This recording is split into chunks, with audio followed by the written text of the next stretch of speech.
Hi, this is Dan Groninger for GE Inspection Technologies, and welcome to our series of instructional videos on the Mentor EM eddy current instrument. In this installment, we're going to take a look at a fairly common inspection in the aircraft industry that is looking at aluminum lap joints, so areas where two layers of aluminum will overlap and will be bonded both with adhesive and with rivets. As you can see in the picture here, we have a low frequency reflection probe that we use, and this is our calibration sample. We have some Lexan straight edge guides here. We have two sheets of aluminum that are bonded together with rivet lines. We have 4 different compositions and sizes of rivets, both with anodized coatings, different materials, different diameters. We're going to look at all of these. We use a low frequency reflection probe so that we can penetrate through the top layer of aluminum and get into the back layer with our magnetic field from our probe. We're going to use a more advanced eddy current technique in this inspection. We're going to do a 2-frequency simultaneous injection, meaning we generate and pass 2 different frequencies of current through our coil. Low frequency that penetrates better into the back plate of aluminum, and a higher frequency that is better suited to inspecting at the very surface. Then we have a third channel, a third evaluation channel, that is a mix of those 2 frequencies.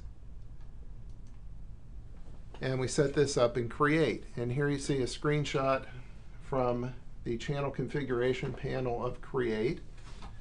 We have told it we're going to do a pencil probe inspection. We're going to use just 1 input, but 2 frequencies. We wanted to run both frequencies on 1 time slot. And we're going to have a third channel, a process channel, that is a mixed channel. We configure Create to run a reflection probe. We've changed the names of our frequencies to lower and higher, just for reference purposes. Because it's a low frequency inspection, a large coil, and simultaneous injection, we take our drive voltage to maximum, 16 volts. The lower frequency we define first at 2.7 kilohertz, our higher frequency at 11 kilohertz. And these frequencies are determined by the airframe manufacturers who have written the inspection procedure behind the technique that we're going to use here. We set up our process channel, or our mix, by saying our prime mix input 1 is the higher, the subtract frequency, or mix input 2, is the lower frequency, and we're going to call the result of that mix out. Okay. And as before, you can see what I'm doing with the probe, the sample, and so on. And you can also see on a large screen in great detail the screen of the instrument. So we have 2 different apps here for carrying out this procedure. One is a very detailed step-by-step setup, very closely following the airframe manufacturer's inspection procedure for this type of joint. The second app is a single panel, or I believe there might be 2 panels, a calibrate and an inspect panel in there, but it's very quick to set up if you know the procedure behind it and you don't want to take the time to go step by step through a guided workflow. We're going to go with the guided workflow first, because this gives you a good look at the overall procedure that's being used. Okay. First panel is just a general welcome, and here's how you navigate. So we're going to go to the next panel. Purpose of the procedure. Here's the equipment that you need. In the upper left, the GE part numbers for the probe, the cable, and the reference standard. And again, the reference standard has 2 plates of aluminum joined together with rivets, some Lexan straight edges here, On the back, some of these rivets have EDM notches coming away from them. There's a notch. There's a notch out in the open over here, and a notch coming away from this rivet. Those notches are labeled position A, B, and C on the standard. So you'll see those designations used at various points in our process. Now this is the first panel where we begin to mix some instruction with actual eddy current data. So the procedure says, place my probe in position 1, and I have a drawing down here in the lower left that shows that position. It says put it in position, hit the balance, do liftoff, and adjust the phase angle until the liftoff is horizontal left, and following the reference drawing of the signal down here in the lower right. So that channel's looking, that's our prime frequency, 11 kilohertz, and it's looking like we're already set up there. So if we go to the next panel, we are asked to look at our subtract frequency, balance, do liftoff. Now, we see our liftoff isn't horizontal left the way we want it, so we're going to continue to rock the probe. We're going to pause, and we're going to do a little twist motion. Too far. There we go. Get the liftoff horizontal left, again, matching the drawing. We'll just keep it paused for a moment. We'll go to the next panel. And we're going to release pause. And at this step of the procedure, instead of just looking at liftoff, we're going to slide our probe across one of the rivets, and it's telling us to move from position 1 and just move to position 2, which is over top of the rivet. Slide back and forth. We can pause. We hit the freeze button. Now it tells us to adjust the X and Y gains until we are 4 vertical divisions up with the tip of the signal right here. We want to be 4 up and 5 over. So I open my menu, select gain. I disconnect the X and the Y gain, and I want the X gain to be 5 horizontal divisions to the left of the origin. So that's just a little bit over, and we want to come down by adjusting the Y gain down to 4 up. Okay? And we skip to the next panel, and we're going to do the same thing on our lower frequency. Again, 4 vertical, 5 horizontal. And you've noticed for convenience we've used color assignments on the list as used. Consistently through here, the lower frequency will be blue, the higher frequency will be green. You know, we're shifting channels as we go from panel to panel, so that's handy to know. So again, we disconnect the 2 sides, and we go 5 over, and we're pretty close this time. And we want to go 4 up. And there we go. So we're all set. Now we can go back to live running. Look at that again. Our signal's right where we left it. Okay. Now on this panel, we're going to look at all 3 channels that we have running for evaluation. We have in green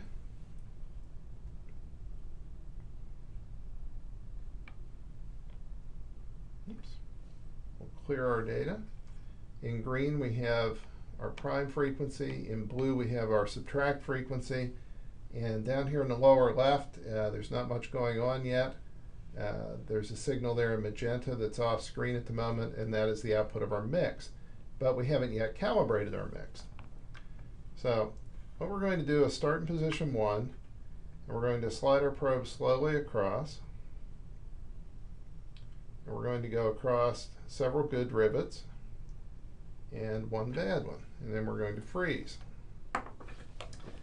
Now we're going to use our gestures on the strip chart. I'm going to open the secondary frequency, the subtract frequency. I'm going to open the strip chart so that we can look at some things in time, and I'm going to use my cursors to select one of the good rivets, or a rivet with no defect, no milled defect away from it.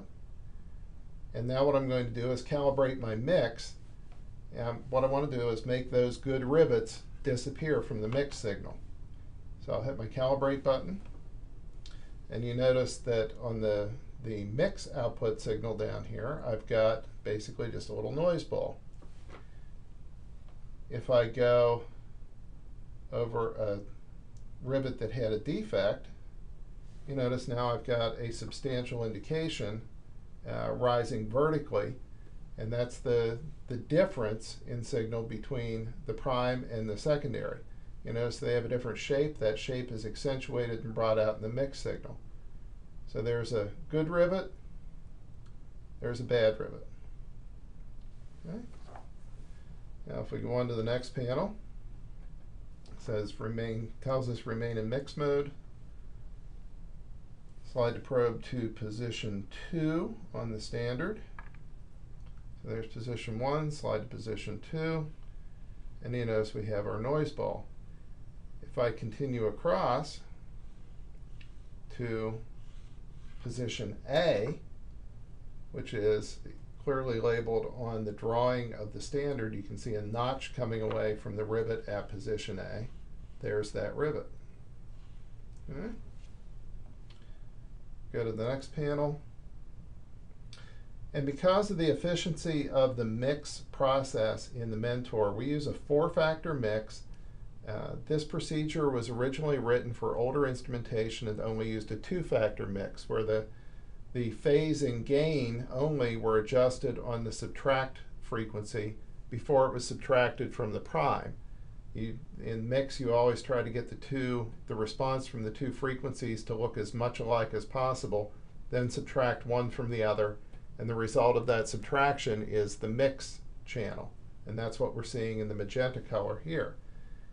In Mentor, we use what's called a 4-factor mix. In addition to phase and gain adjustments, we also apply squish factors, we call them, on 2 axes, on orthogonal axes, to get the signal from the subtract frequency to look even more like the prime before we do the subtraction. Because of that, the mix result will look slightly different on a Mentor than it will on older instruments using a simple 2-factor mix. Okay? Now we're going to come down to the lower side of the standard, and we're going to look at our response from notch B.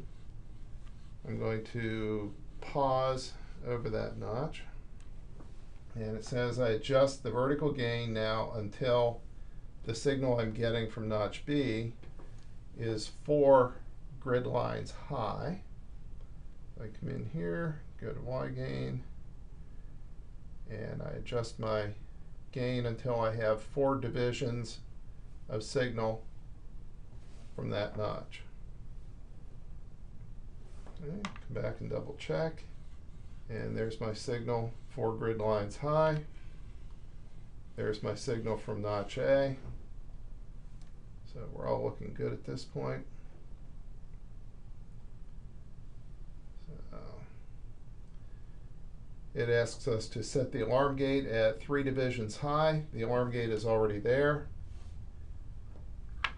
Now I come in and I move across. I clear the alarm, move across notch A, I get an alarm. Okay. And it tells me to go to notch C, clear the alarm, and confirm that notch C also causes an alarm. And we see that it is. Accidentally moved my gate there.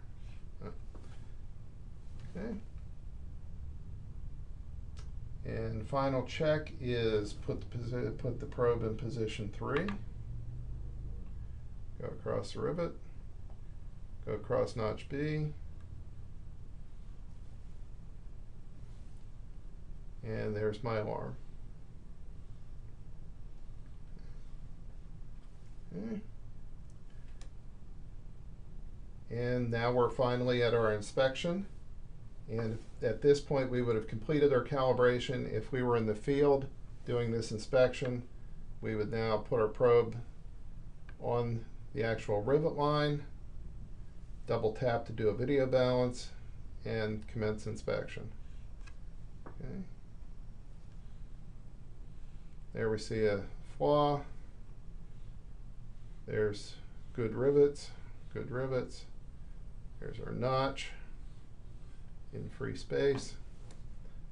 So now there's also some reference material, the Boeing flowchart for calibration, a drawing of the standard so that you have your reference material available for that, and a copy, a PDF copy of the entire inspection procedure. So again, this is very detailed, step by step, an app for closely following the Boeing lap splice inspection technique. Again, using a low frequency reflection probe, 2 frequencies simultaneously injected into the probe, meaning that both frequencies are summed together to make one complex waveform rather than a simple sine wave. That's run through the probe, and we demodulate the frequencies individually. And then we use a mix to subtract the result of one from the other and present just the mix. Now, some of our customers have told us that that's very nice having all that detail and the step-by-step procedure, but we know the procedure. We would like to be able to very quickly set up our instrument and begin to run. So here I've done an app that's much simpler, just has 2 panels, 1 panel for setup and 1 panel for inspection. So first step, I balance. I do some liftoff.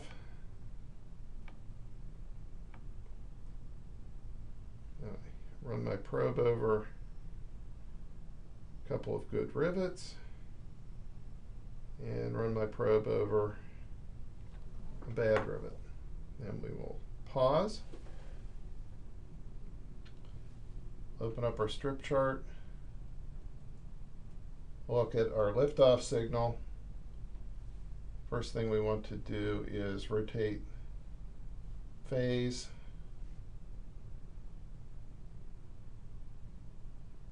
To get our liftoff horizontal left on both frequencies.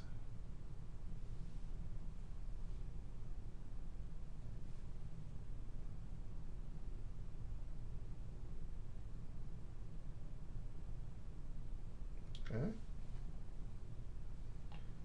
Now we'll select one of our rivets, and we will adjust the gain, horizontal and vertical, to get 5 divisions left and 4 divisions up.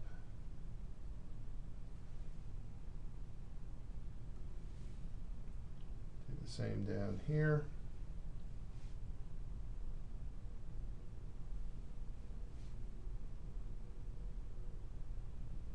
Divisions up.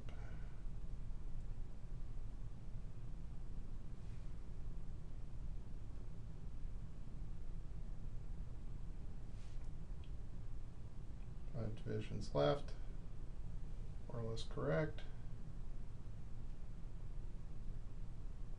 Look at use our gestures to zoom in on the rivet. Our calibrate button, and now we have our mix result in magenta down here in the lower right. You notice now we have basically a noise ball. If we come out here and include the signal from the indication with the notch, we see we have an interesting shape down here, but we can't see it all that well. Let's go back to our liftoff signal. And what we want to do is rotate that until it is more or less vertical. And we go back to our signal that indicated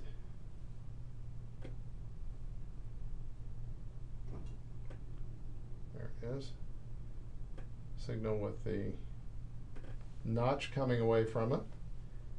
Now we take our gain, our differential gain, and we will adjust our Y gain up. Actually, we need to go just a little bit more in phase rotation.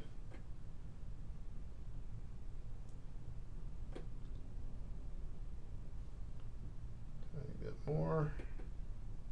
There we go. And there's our indication from notch. Now at this point, if I turn freeze off, go across notch A, there's our indication from notch A. Okay. Everything's set up. Now I switch to my inspection panel. And what I've done here is rearranged the data views slightly so that my mix output is a very large lysygyl in the upper left. My strip chart is also showing me my mix result. My prime and subtract frequencies are now much smaller in the lower left because generally we're not all that interested in what those are showing us. So let me do a video balance on the mix channel. Notice I did a double tap on the lysygyl to cause a video balance on the mix. So there's my indication from my rivets, and there's the indication from a rivet with a notch coming away from it. Notch, good rivets.